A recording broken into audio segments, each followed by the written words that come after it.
Hello, everybody. Scott Golden here with the Golden Opportunities uh, coaching related um, site and YouTube channel. And welcome to those of you who are new. Welcome back to those of you who are seasoned veterans of what we do around here. What we do around here is we bring about the best possible options for you on a variety of topics, and ultimately, it can lead to enlightenment for you as it relates to how to cope with different things, and that can be beneficial. Today, we're going to talk about self love. I think self love is one of the most important, if not the most important thing that I work with people on, and some different things to know about loving yourself.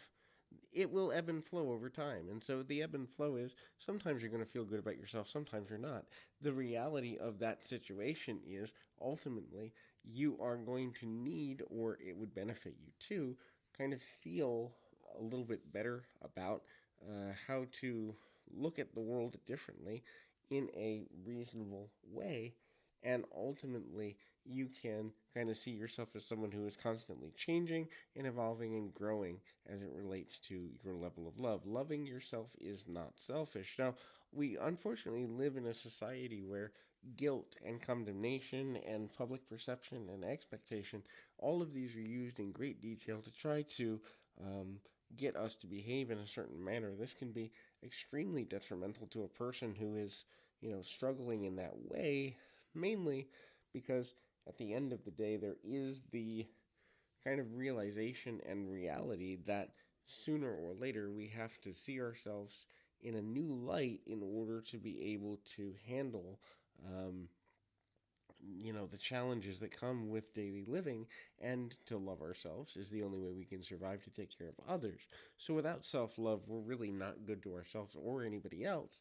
And so therefore, taking time for yourself and choosing to be committed to the process of caring for yourself in a meaningful way is not only necessary, but it is essential to the overall greatest good as far as living is concerned. And when we do that, what we're really doing is we're making a decision actively to invest in our ability to make the biggest possible and best possible impact on the world around us for ourselves and for others.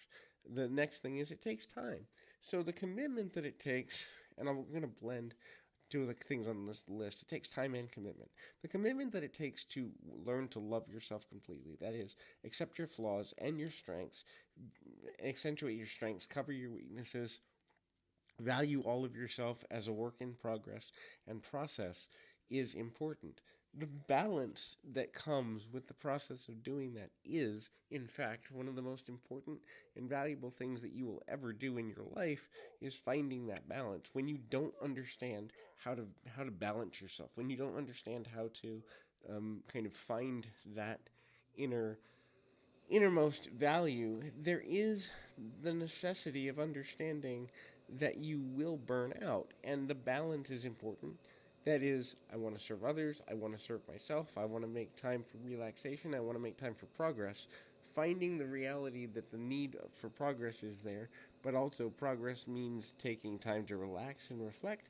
Progress means holding yourself accountable when you need to make changes, and finding a way to do all of that in a way that makes sense to you without feeling too much pressure is also important. The next thing to consider is that self healing will need most often, need to take place as it relates to moving forward in that way.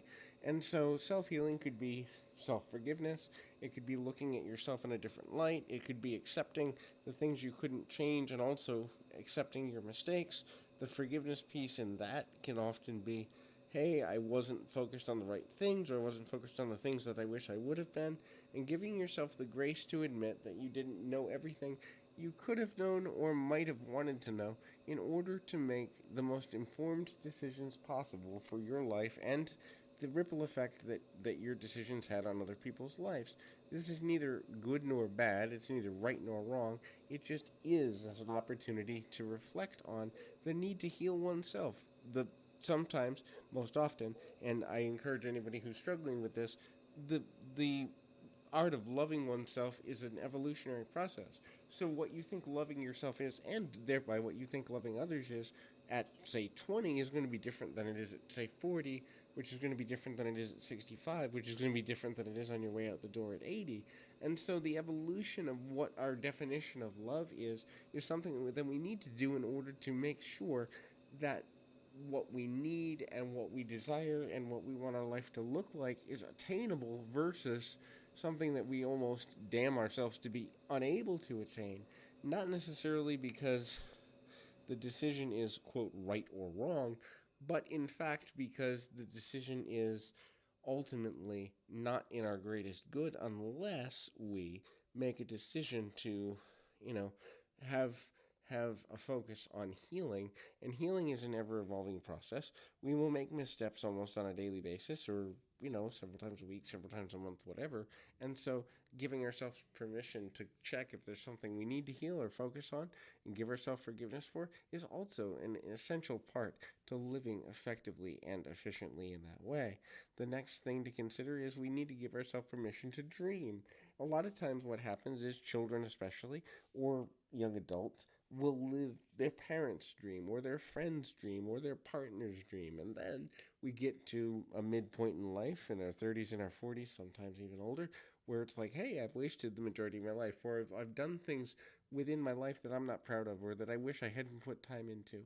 And so the forgiveness that comes with not giving ourselves permission to dream and then reactivating our own inner dreamer is essential to living an empowered and impactful life. Without doing that, you will create for yourself stressors that really don't need to be there, that really are not in your highest good, and ultimately lead to a level of self loathing or disconnection that cannot be uh, beneficial in a meaningful long term way.